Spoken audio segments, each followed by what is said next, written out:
3-2, 93e minute, Amin Adli qui plante Liverpool. Et là, tu te demandes si t'as pas rêvé. Un mec qui n'a même pas été appelé pour la CAN avec le Maroc vient d'exécuter le soi-disant meilleur club d'Angleterre. Si t'es supporter de Liverpool et que tu regardes cette vidéo, je te préviens tout de suite. Ça va piquer. Parce que ce qu'on a vu sur cette pelouse de Bournemouth, c'est pas un accident de parcours, c'est pas une mauvaise soirée, non, c'est une démolition en 4K qui expose absolument tout ce qui pue dans cette équipe depuis des semaines. Alors oui, je sais, certains vont me dire « calme-toi, c'est qu'un match ». Mais non, ce match-là, c'est le miroir parfait de la fin d'un règne. T'as l'héroïsme d'une équipe de Bournemouth qui n'a peur de personne, et en face, t'as la déchéance tactique d'un géant dirigé par un coach dont les choix, franchement, confinent à l'irrationnel. Alors installe-toi bien, parce qu'on va décortiquer ce désastre ensemble, minute par minute. Imagine la scène. Liverpool entre sur le terrain, théoriquement en confiance, après 13 matchs sans défaite, et en l'espace de 30 minutes, il se retrouve mené 2-0 par Bournemouth. 2-0. Face aux cerises, Van Dijk sur le premier but, il se prend pour qui? Pour Ryan Mahrez dans ses grandes années. Le mec tente un contrôle poitrine absolument impossible au lieu de couvrir la profondeur. Résultat, ouverture du score offerte sur un plateau. Et sur le deuxième but, c'est encore lui. C'est lui qui plombe tout l'alignement défensif. Même si Kerkez n'est pas exempt de tout reproche, le capitaine coule son propre navire. 2-0 et t'as l'impression que Liverpool joue comme une équipe de district. Et puis là, le faux espoir. Van Dijk se rachète un peu sur corner, réduction du score, 2-1. Tu te dis, ok, peut-être qu'ils vont se réveiller. Et à la 80e minute, Szoboszlai, Dominik Szoboszlai, ce génie absolu, plante un coup franc direct, copié-collé de celui qu'il avait mis face à Marseille. 2-2. L'euphorie. Les supporters de Liverpool respirent. Ils se disent « on l'a fait, on revient de l'enfer ». Sauf que non. Sauf que cette euphorie, elle était trompeuse. Elle était empoisonnée. 93e minute. Longue touche de Bournemouth. La défense de Liverpool regarde. Elle regarde littéralement l'action se dérouler.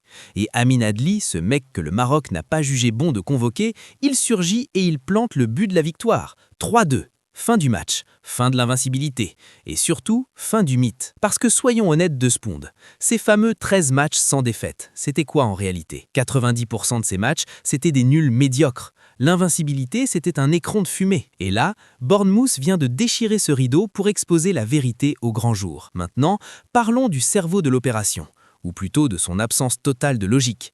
Arne Slot, le successeur de Klopp, le mec qui était censé amener Liverpool vers de nouveaux sommets. Et qu'est-ce qu'il nous pond?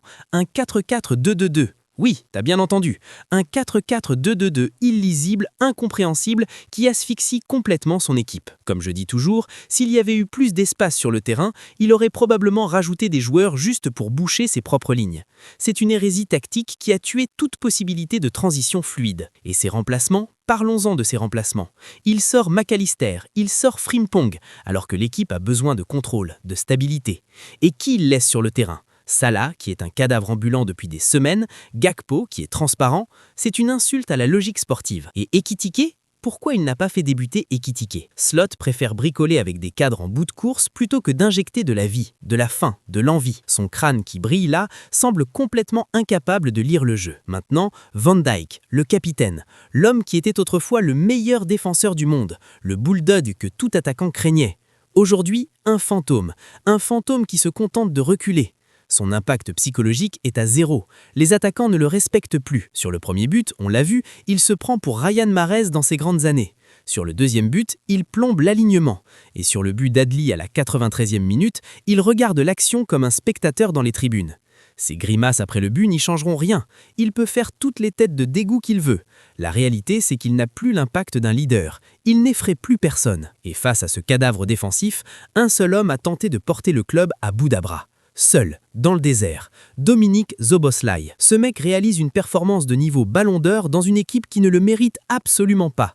Il est passeur décisif sur corner, il plante ce coup franc magistral, il fait des retours défensifs héroïques alors que c'est même pas son paste.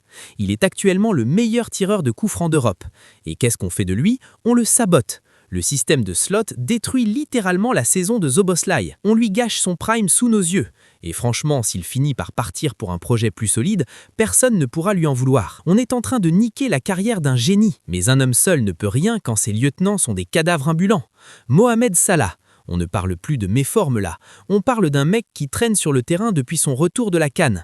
Il s'est fait manger de la tête et des épaules par Adrien Truffert.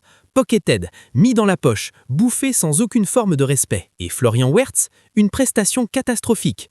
Le mec a eu 5 occasions de frapper, 5. Et qu'est-ce qu'il fait? La passe, 5 fois. C'est un refus total de prendre ses responsabilités. On dirait qu'il joue à un autre sport. Et le bilan statistique de la honte, 89 corners ratés pour un seul but miraculeux sur phase rétée. Le jeu produit est néant. Zéro, rien. Maintenant, il faut aussi saluer Bournemouth, parce que les Cerises, ils méritent leur victoire. Après avoir battu Tottenham, après avoir accroché Arsenal, ils confirment qu'ils sont injouables à domicile. Et Amin Adli, le vengeur, le mec que le Maroc n'a pas voulu et qui vient punir Liverpool à la dernière seconde. C'est l'ironie ultime du football. C'est ça la Première Ligue. Pas de repos à Noël, une intensité folle et une clim finale qui définit ce championnat. Bournemouth n'a pas paniqué après le 2-2. Ils ont poussé, ils ont provoqué le destin sur cette longue touche et ils ont été récompensés. Alors voilà, le rideau tombe sur ce match, mais les questions sur l'avenir de Liverpool ne font que commencer. Liverpool pue la merde et il faut avoir le courage de le dire. On est à la croisée des chemins. Soit la direction réagit, soit elle laisse Slot couler le club avec ses choix de coach de 3e division. Son coaching pue, ses choix sont illogiques, le crédit est épuisé. Entre un capitaine qui n'effraie plus personne et un coach qui commet des crimes de guerre tactiques, Liverpool est en train de détruire son identité. Vive la Première Ligue, mais pitié, sauvez le football de Liverpool. Maintenant, j'ai besoin de ton avis. Van Dijk, c'est son fantôme qui joue ou il est vraiment catastrophique? Salah, est-ce qu'il doit aller sur le banc et la fermer le temps de retrouver son niveau? Et surtout, Slot, homme de la situation ou imposteur total? Balance-moi tout ça en commentaire, je veux qu'on en parle. Et si t'as kiffé cette analyse, tu sais ce qu'il te reste à faire. Like, abonne-toi et on se retrouve très vite pour la suite. Allez, la paix.